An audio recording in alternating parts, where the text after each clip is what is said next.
യോഗത്തിൽ പങ്കെടുത്തുകൊണ്ടിരിക്കുന്ന ഡിവൈഎഫ്ഐയുടെ ജില്ലാ കമ്മിറ്റിയുടെ പ്രസിഡന്റ് സഖാവ് വി.എസ്. ശ്യാമ, അതോടൊപ്പം ട്രഷറായിട്ടുള്ള സഖാവ് എസ്.എസ്. നിതിൻ, സഖാവ് ഷാഹിൻ തുടങ്ങി ഇവിടെ സഖാവ് വിദ്യ തുടങ്ങി ഇവിടെ പങ്കെടുത്തുകൊണ്ടിരിക്കുന്ന ഏറെ പ്രിയമുള്ള സഖാക്കളെ സുഹൃത്തുക്കൾ, ഡിവൈഎഫ്ഐ ഇത്തരത്തിൽ പ്രതിഷേധം സംഘടിപ്പിക്കാനുണ്ടായ സാഹചര്യം സ്വാഗത പ്രാസംഗികൻ ഇവിടെ സൂചിപ്പിച്ചതാണ്. ഈ കേരളത്തിനകത്തെ UDF ഗവൺമെൻറ് അധികാരത്തിൽ വന്നതിനു ശേഷം കേരളത്തിനകത്ത് കണ്ടുവരുന്ന കാഴ്ചകൾ ശരിക്കും കേരളത്തെ ഞെട്ടിച്ചുകൊണ്ടിരിക്കുന്നതാണ്. അത് ഭരിക്കുന്ന മന്ത്രിമാരുടെ കാര്യത്തിലായാലും ഇന്നിപ്പോൾ കേരളം ഭരിക്കുന്ന കേരളത്തിലെ മുഖ്യമന്ത്രിയുടെ ഓഫീസിന് കീഴിൽ വരുന്ന അല്ലെങ്കിൽ ഓഫീസിൻ്റെ പ്രവർത്തനത്തിന് കീഴിൽ വരുന്നവർ MDMAയുടെ ഏജൻ്റായി മാറുന്നു എന്നുള്ളതാണ്. നിങ്ങൾ നോക്കൂ, കേരളത്തിലേക്ക് UDF അധികാരത്തിൽ വരുന്നതിന് തൊട്ട് മുമ്പ് പല വാർത്തകൾ നമ്മൾ കാണുകയുണ്ടായി. കഞ്ചാവ് മാഫിയകളുമായി ബന്ധമുള്ള ഒട്ടനവധി യൂത്ത് കോൺഗ്രസിൻ്റെ പ്രവർത്തകരെ ഈ കേരളത്തിനകത്ത് പിടിക്കപ്പെടുന്ന സാഹചര്യമുണ്ടായി. അതിനുശേഷമാണ് കേരളത്തിൽ അധികാരത്തിലേക്ക് വന്നതിനു ശേഷം ആഭ്യന്തരമന്ത്രിയായിരിക്കുന്ന ശ്രീ രമേശ് ചെന്നിത്തലയുടെ ഓഫീസിലേക്ക് പോലും 2.5 കിലോ കഞ്ചാവ് വീട്ടിൽ വെച്ച് പിടിച്ച ആ പ്രദേശത്തെ കോൺഗ്രസിൻ്റെ പ്രവർത്തകനെ രമേശ് ചെന്നിത്തലയുടെ ഓഫീസിൻ്റെ കേന്ദ്രമായി പ്രവർത്തിക്കാൻ വേണ്ടി വിളിക്കുകയാണ്. അന്നുയർന്നിട്ടുള്ള പ്രതിഷേധത്തിൻ്റെ ഭാഗമായിട്ടാണ് അയാളെ പിരിച്ചുവിടുന്ന സാഹചര്യം ഉണ്ടായത്. നിങ്ങൾ നോക്കൂ, കേരളത്തിലെ മുഖ്യമന്ത്രി, നമ്മുടെ കേരളം ഭരിക്കുന്ന മുഖ്യമന്ത്രിയുടെ ഓഫീസുമായി ബന്ധപ്പെട്ട് അവിടുത്തെ സോഷ്യൽ മീഡിയയുടെ പ്രവർത്തനങ്ങൾക്ക് നേതൃത്വം കൊടുക്കുന്ന വ്യക്തി അബ്ദുൾ ഹുസൈൻ എന്ന് പറയുന്ന ആൾ ഇതിൻ്റെ ഏജൻ്റായി ഇപ്പോൾ പിടിക്കപ്പെട്ടു. 139 ഗ്രാം MDMAയുമായിട്ടാണ് 3 പ്രതികൾ പിടിക്കപ്പെട്ടിട്ടുള്ളത്. മുഖ്യമന്ത്രിയുടെ മക്കളോട് പോലും ഇത്രയധികം വാത്സല്യത്തോടു കൂടി പെരുമാറുമെന്ന് നമുക്ക് തോന്നുന്നില്ല. ആ ഫോട്ടോയും വീഡിയോയും കാണുമ്പോൾ ഇത്രയധികം വാത്സല്യത്തോടു കൂടി MDMAയുടെ പ്രതിയുമായിട്ടുള്ള ആ ബന്ധം കേരളത്തിന് ഇന്ന് സുപരിചിതമായിരിക്കുകയാണ്. കോൺഗ്രസിൻ്റെ ചില നേതാക്കളുണ്ട്, ആ ചില നേതാക്കൾ നമ്മൾ കാണുകയാണ്. ഇതൊക്കെ വെച്ച് പരിശോധിക്കപ്പെടുമ്പോൾ രാവിലെ ഒന്ന് പറയുന്നു, രാത്രി മറ്റൊന്ന് പറയുകയാണ്. കാരണം പറയുന്നത് പോലും ബോധമില്ലാത്ത അവസ്ഥയിലേക്ക് ചില കോൺഗ്രസിൻ്റെ നേതാക്കൾ മാറുമ്പോൾ ഇതെല്ലാം ഇതിൻ്റെ ഭാഗമായി അവരെല്ലാം വൈദ്യപരിശോധന നടത്തേണ്ട സാഹചര്യത്തിലേക്ക് കേരളത്തിലെ കോൺഗ്രസിൻ്റെ ഭരണം മാറുന്നു എന്നുള്ളതാണ് കാണാൻ വേണ്ടി കഴിയുന്നത്. നിങ്ങൾ നോക്കൂ, കേരളത്തിനകത്തെ ഇടതുപക്ഷത്തിൻ്റെയും DYFIയുടെയും വനിതാ നേതാക്കൾക്ക് നേരെ ഉണ്ടാകുന്ന സോഷ്യൽ മീഡിയയിൽ ഉണ്ടാകുന്ന അറ്റാക്ക് ഈ കേരളത്തിനകത്തെ ലജ്ജിച്ച് നിർത്തുകയാണ്. കണ്ടാൽ അറയ്ക്കും വിധത്തിലേക്ക്, കണ്ടാൽ മനസ്സുകൾ പോലും അറയ്ക്കും വിധത്തിലേക്കുള്ള വാക്കുകളാണ് സോഷ്യൽ മീഡിയയിലൂടെ പ്രയോഗിക്കുന്നത്. ഏറ്റവും അവസാനം കടലിൽ കാണാതായിട്ടുള്ള ശ്രീ ജോണിൻ്റെ വീട്ടിലെ ജോണിൻ്റെ മകളെപ്പോലും സോഷ്യൽ മീഡിയയിൽ ആക്രമിക്കുകയാണ്. എന്തെല്ലാം വാക്കുകളാണ് പ്രയോഗിക്കുന്നത്. അപ്പോൾ പോലും കേരളത്തിലുള്ള യുവസമൂഹം നോക്കിക്കാണുകയാണ്. ഇതെങ്ങനെയാണ് ഇവർക്ക് പറയാൻ കഴിയുന്നത്? എങ്ങനെയാണ് ഇവർ ആക്രമിക്കുന്നത്? എങ്ങനെയാണ് ഇവരുടെ തലച്ചോറിലേക്ക് ഇതെല്ലാം പറയാനുള്ള പ്രചോദനം ഉണ്ടാകുന്നത്? അത് MDMA പോലുള്ള ഉപയോഗത്തിൻ്റെ ഭാഗമായി കേരളത്തിനകത്തെ ഒരു വലിയ കൂട്ടത്തെ കോൺഗ്രസ് ഉണ്ടാക്കിയെടുത്തു എന്നുള്ളതാണ്.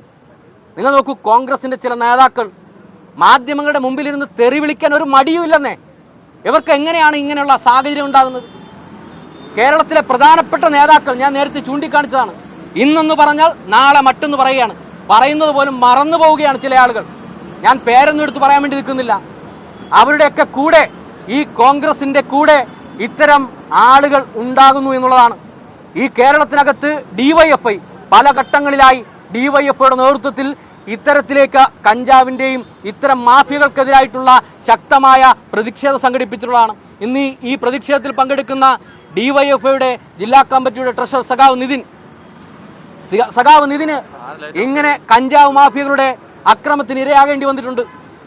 അങ്ങനെ വന്നത് ഇത്തരത്തിലുള്ള തെറ്റായ ഇടപെടലുകളെ ശക്തമായി പ്രതിരോധിച്ചു പോകുന്ന സംഘടന DYFI ആയതുകൊണ്ടാണ്. നിങ്ങൾ നോക്കൂ, കേരളത്തിനകത്ത് ഇന്നത്തെ ഗവൺമെൻറ് മുന്നോട്ട് വയ്ക്കുന്ന സമീപനം എന്താണ്? ഇവിടെ ഉയർന്നു വരുന്ന ഇത്തരം നയങ്ങൾക്കെതിരായിട്ട് റിപ്പോർട്ട് ചെയ്യുന്ന മാധ്യമങ്ങളെപ്പോലും വിലക്കപ്പെടുകയാണ്. എന്താണ് കേരളത്തിൻ്റെ അവസ്ഥ? കേരളത്തിലും ഈ രാജ്യത്തിനകത്തും കേന്ദ്രം ഭരിക്കുന്ന BJP ഗവൺമെൻറ്റിൻ്റെ ഇവിടുത്തെ മാധ്യമങ്ങൾക്കെതിരായിട്ട് എടുക്കുന്ന നിലപാടുകൾക്കെതിരായിട്ട് ശക്തമായ പ്രതിഷേധം എപ്പോഴും ഉയർത്തിയിട്ടുള്ളത് ഈ കേരളമാണ്. ആ കേരളത്തെ പോലും ലജ്ജിക്കും വിധത്തിലേക്ക് കേരളം ഭരിക്കുന്ന കേരളത്തിലെ മുഖ്യമന്ത്രിയും കോൺഗ്രസും മാറുകയാണ് എന്നുള്ളതാണ്. ഇവിടെ റിപ്പോർട്ട് ചെയ്യുന്ന വാർത്തകളെ മെറ്റയെ കൊണ്ട് അത് തിരിച്ചെടുപ്പിക്കുകയാണ്, അതിനെ തടസ്സപ്പെടുത്തുകയാണ്. നിങ്ങൾ നോക്കൂ, ഈ കേരളത്തിനെ എന്തൊരവസ്ഥയിലേക്ക് മാറ്റിയെടുക്കുകയാണ്. ഈ അവസ്ഥ കേരളത്തിലേക്ക് കൊണ്ടെത്തിച്ചത് ഈ കേരളം ഭരിക്കുന്ന ഗവൺമെന്റാണ്, കേരളം ഭരിക്കുന്ന ഭരണാധികാരികളാണ്.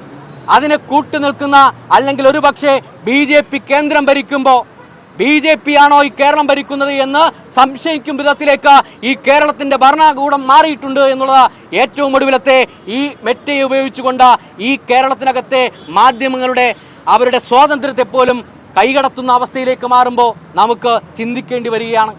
അങ്ങനെ ഈ കേന്ദ്രവും കേരളവും ചേർന്നുകൊണ്ട് ഈ രാജ്യത്തെ ജനാധിപത്യ അവകാശങ്ങളെപ്പോലും ലംഘിക്കും വിധത്തിലേക്ക് മുന്നോട്ട് പോകുന്ന സാഹചര്യത്തിലേക്ക് മാറുന്നു എന്ന് മാത്രമാണ് എനിക്ക് ഈ അവസരത്തിൽ സൂചിപ്പിക്കാനായിട്ടുള്ളത്.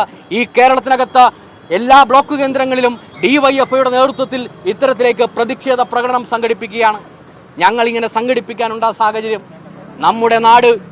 നമ്മുടെ നാട് നല്ല നിലയിൽ മുന്നോട്ട് പോകുന്ന നാടാണ്. എല്ലാവരും വിദ്യാസമ്പന്നരായ പുതിയ തലമുറ കടന്നു വരുന്ന നാടാണ്. അതുകൊണ്ട് ഞങ്ങൾക്ക് പറയാനായിട്ടുള്ളത് ഇത്തരം ഭരണാധികാരികളുടെ കീഴിൽ നിന്നുകൊണ്ട് ഇത്തരം MDMAയുടെ ഏജന്റുമാർ മാറുമ്പോൾ നമ്മുടെ കേരളം എങ്ങോട്ടേക്കാണ് പോകുന്നത്? നിങ്ങൾ നോക്കൂ, എങ്ങനെയാണ് ഇവർക്ക് ഇങ്ങനെ ഇടപെടാൻ കഴിയുന്ന സാഹചര്യം കേരളത്തിനകത്തുണ്ടാകുന്നത്? ഒരു മടി കൂടാതെ ഈ കേരളത്തിനകത്ത് MDMA പോലുള്ള കഞ്ചാവ് ഉൾപ്പെടെയുള്ള ലഹരി വസ്തുക്കൾ വിൽപ്പന നടത്തുവാൻ വേണ്ടി ഇവർക്ക് ആരാണ് ഇങ്ങനെയുള്ള അവസരം ഒരുക്കി കൊടുക്കുന്നത്? അവരുടെ ഭയം എന്തുകൊണ്ട് നഷ്ടപ്പെടുകയാണ്? ഒരു ഭാഗത്ത് തൂഫാന്റെ ഭാഗമായി ഇടപെടുമ്പോഴും മറുഭാഗത്ത് കോൺഗ്രസിന്റെയും യൂത്ത് കോൺഗ്രസിന്റെയും ചില പ്രവർത്തകരാണ് കേട്ടോ, എല്ലാവരെയും അതിൽ ചൂണ്ടാൻ വേണ്ടി നിൽക്കുന്നില്ല. ചില പ്രവർത്തകർക്ക് ഇതിന്റെ അവസരം ഇവിടെ നിന്നാണ് ഉണ്ടായത്. 7.5 ലക്ഷം രൂപയോളം വരുന്ന തുകയാണ് ഈ 139 ഗ്രാം MDMAയുടെ ഉപയോഗത്തിന്റെ ഭാഗമായി അവർക്ക് ലഭിക്കുന്നത്. ഈ തുക എങ്ങോട്ടേക്കാണ് പോകുന്നത്? അവിടെയാണ് സംശയങ്ങൾ ഉന്നയിക്കുന്നത്, അവിടെയാണ് സംശയങ്ങൾ ഉണ്ടാകുന്നത്. ഈ കേരളത്തിലേക്ക് അധികാരത്തിലേക്ക് കടന്നു വരാൻ UDF ഗവൺമെന്റിന് വലിയ പണക്കോട്ടകൾ തീർത്തു കൊടുത്തത് ഇത്തരം MDMAയുടെ ഏജന്റുമാരാണോ എന്ന സംശയം DYFI ഉയർത്തിപ്പിടിക്കുകയാണ്. ഞങ്ങൾക്ക് സംശയമുണ്ട് അതിനെ സംബന്ധിച്ച്. അങ്ങനെ മുന്നോട്ട് പോകുമ്പോൾ നിങ്ങൾ ഈ കേരളത്തിനകത്തെ ക്രമസമാധാനത്തെ തകർക്കരുത് എന്ന ഒരു അഭ്യർത്ഥന കൂടി DYFI മുന്നോട്ട് വെക്കുകയാണ്. പുതിയ തലമുറയുടെ മനസ്സിലേക്ക്, അവരുടെ തലച്ചോറിലേക്ക് ഇത്തരം ലഹരി വസ്തുക്കൾ കൊണ്ടെത്തിക്കുവാനുള്ള സാഹചര്യം ഈ ഭരണാധികാരികൾ തന്നെ ഒരുക്കുമ്പോൾ ശക്തമായ പ്രതിഷേധം ഈ കേരളത്തിനകത്ത് ഉയർന്നു വരുമെന്ന് മാത്രം ഈ അവസരത്തിൽ സൂചിപ്പിച്ചുകൊണ്ട് മുഖ്യമന്ത്രിയുടെ ഓഫീസ് കേന്ദ്രീകരിച്ചുള്ള അന്വേഷണം നടക്കണമെന്ന് ഒരിക്കൽ കൂടി ആവർത്തിച്ചുകൊണ്ട് ഇവിടെ പങ്കെടുത്തിട്ടുള്ള DYFIയുടെ എല്ലാ കരുത്തരായ സഖാക്കളെയും DYFIയുടെ തിരുവനന്തപുരം ജില്ലാ കമ്മിറ്റിക്ക് വേണ്ടി അഭിവാദ്യം ചെയ്തുകൊണ്ട് ഈ യോഗം ഔപചാരികതയുടെ പേരിൽ ഉദ്ഘാടനം ചെയ്തതായി അറിയിച്ചുകൊണ്ട് നിർത്തുകയാണ് വിപ്ലവ അഭിവാദ്യങ്ങൾ.